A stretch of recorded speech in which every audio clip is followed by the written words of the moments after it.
కోరి కొలిచే భక్తులకు కొంగు బంగారంగా మారే కొండంత దేవుడు, ఆపద మొక్కులవాడు ఆ ఏడుకొండల వెంకటేశ్వర స్వామి. మీ జీవితంలో ఉండే కష్టాలన్నీ తీరి మీ ఇంటికి ఐశ్వర్యం లభించాలంటే శనివారం ఒక్కరోజైనా సరే భక్తి శ్రద్ధలతో మీ ఇంట్లోనే శ్రీ వెంకటేశ్వర స్వామికి పూజ చేస్తే 10 తరాల తరగని ఐశ్వర్యం లభిస్తుంది. కాబట్టి శనివారం రోజున ఎంతో సులభంగా మీ ఇంట్లోనే శ్రీ వెంకటేశ్వర స్వామికి ఎలా పూజ చేస్తే స్వామివారి అనుగ్రహం లభిస్తుందో తెలుసుకుందాం. శనివారం అంటేనే వెంకటేశ్వర స్వామి గుర్తుకు వస్తాడు. శనివారం రోజున ఇంట్లో పూజ చేస్తారు. అలాగే కొంతమంది ఈ రోజున ఉపవాసం కూడా ఉంటారు. అయితే శనివారం పూజ చేసేవాళ్ళు, ఉపవాసం ఉండేవాళ్ళు ఈ విధంగా ఇంట్లో పూజ చేసి చూడండి. కొద్ది రోజుల్లోనే మీ సమస్యలన్నీ తీరిపోయి ఊహించని అదృష్టం మీ ఇంటికి వరిస్తుంది. మన హిందూ మతంలో శనివారం చేసే పూజకు చాలా పుణ్య ఫలితం లభిస్తుంది. కాబట్టి రోజు పూజ చేయలేకపోయినా సరే శనివారం ఒక్కరోజైనా ఇంట్లో పూజ చేయడానికి ప్రయత్నించండి. శనివారం పూజ చేసేవాళ్ళు ఉదయాన్నే నిద్రలేచి ఇల్లంతా శుభ్రం చేసుకొని ఇంటిని తుడుచుకోవాలి. ఇంటిని తుడుచుకునే నీటిలో కొంచెం రాళ్ళ ఉప్పును వేసి మీ ఇంటిని తుడిస్తే మీ ఇంట్లో ఉన్న చెడు దృష్టి అంతా తొలగిపోతుంది.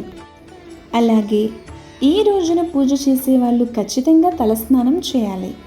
ఈ రోజున స్నానం చేసేటప్పుడు నీటిలో చిటికెడు పసుపును వేసి స్నానం చేస్తే మీపై ఉన్న దృష్టి దోషాలన్నీ తొలగిపోతాయి. శనివారం చేసే పూజలో ముఖ్యంగా తులసి దళాలు ఉండాలి. వెంకటేశ్వర స్వామి పూజలో తులసాకులు లేకపోతే ఆ పూజ అసంపూర్ణమని వేద పండితులు చెబుతున్నారు. కాబట్టి శనివారం పూజ చేసేవారు పూజలో ఖచ్చితంగా తులసి ఆకులను ఉపయోగించాలి. ముఖ్యంగా శనివారం రోజున మాత్రమే దేవుని పటాలను శుభ్రం చేసుకోవాలని గుర్తుంచుకోండి. దేవుని పటాలను శుభ్రంగా తుడిచి గంధం రాసి కుంకుమ బొట్లు పెట్టుకోవాలి.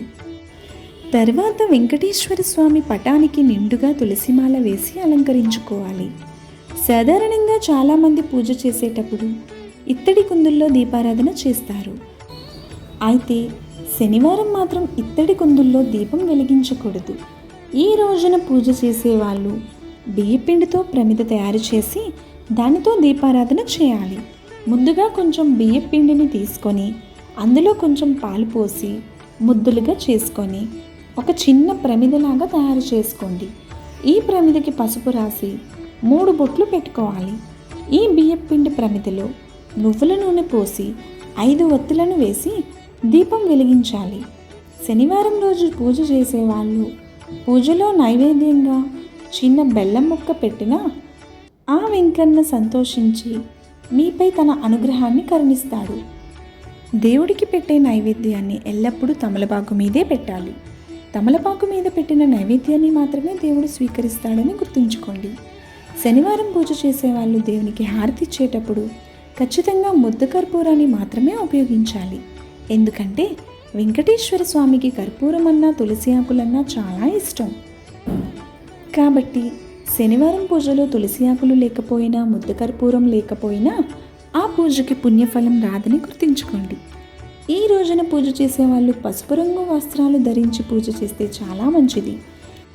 పూజ చేసేటప్పుడు ఓం గోవిందాయ నమః అనే మంత్రాన్ని చదువుతూ పూజ చేయండి. ఎవరైతే ఈ మంత్రం చదువుతూ పూజ చేస్తారో వారికి వెంకటేశ్వర స్వామి అనుగ్రహం తప్పకుండా ఉంటుంది. ఇంట్లో పూజ చేసిన తరువాత దేవుని ముందు మీ కోరిక కోరుకొని దేవునికి నమస్కారం చేస్తే మీరు అనుకున్న కోరిక నేరుగా దేవుని దగ్గరికి చేరుతుందని పండితులు చెబుతున్నారు. పూజ పూర్తయిన తరువాత చివరిగా ఇంట్లో ధూపం వేయాలి. శనివారం రోజున ఇంట్లో సాంబ్రాణి ధూపం వేస్తే చాలా మంచిది. దీపారాధన చేసిన తరువాత దీపాలు వెలుగుతున్నంతసేపు పూజా మందిరం తలుపులు వేయకుండా తీసి ఉంచాలి.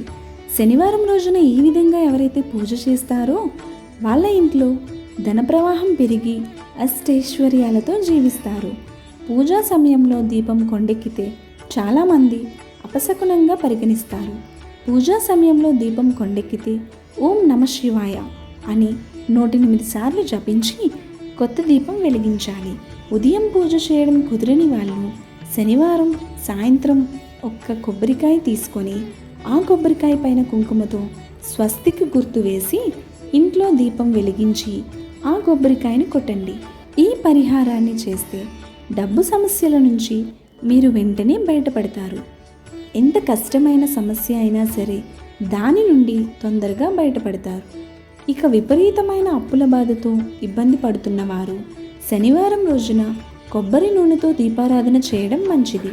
దీపారాధన చేసేటప్పుడు చాలామంది పూజ గది ముందు ముగ్గులు వేయరు, కానీ ఇలా చేయడం చాలా తప్పు. పూజ ప్రారంభించే ముందు ఖచ్చితంగా మీ పూజ గది ముందు ముగ్గు వేసి పూజ ప్రారంభించాలి. అప్పుడే మీరు చేసిన పూజకు 100% ఫలితం దక్కుతుంది. ముఖ్యంగా పూజ గది ముందు అష్టదళ పద్మం ముగ్గు వేస్తే చాలా మంచిది. ఇక శనివారం రోజున చేయకూడని పనుల విషయానికి వస్తే, శనివారం రోజున నువ్వులు, మినప్పప్పు, చీపురు, నూనెను కొనుగోలు చేయకూడదు. అలాగే శనివారం రోజున ఉప్పును కూడా కొనకూడదు. ఇలా చేయడం వల్ల అప్పుల పాలయ్యే అవకాశం ఉందట. శనివారం రోజున బట్టలు కొనడం మంచిది కాదు. శనివారం రోజున వెంకటేశ్వర స్వామి ఆలయానికి వెళ్తే చాలా పుణ్యం లభిస్తుంది. ఈ రోజున గుడికి వెళ్ళే వాళ్ళు గుడి చుట్టూ తప్పకుండా ప్రదక్షిణాలు చేయండి. అలాగే వెంకన్న ఆలయంలో దీపం వెలిగిస్తే చాలా మంచిది.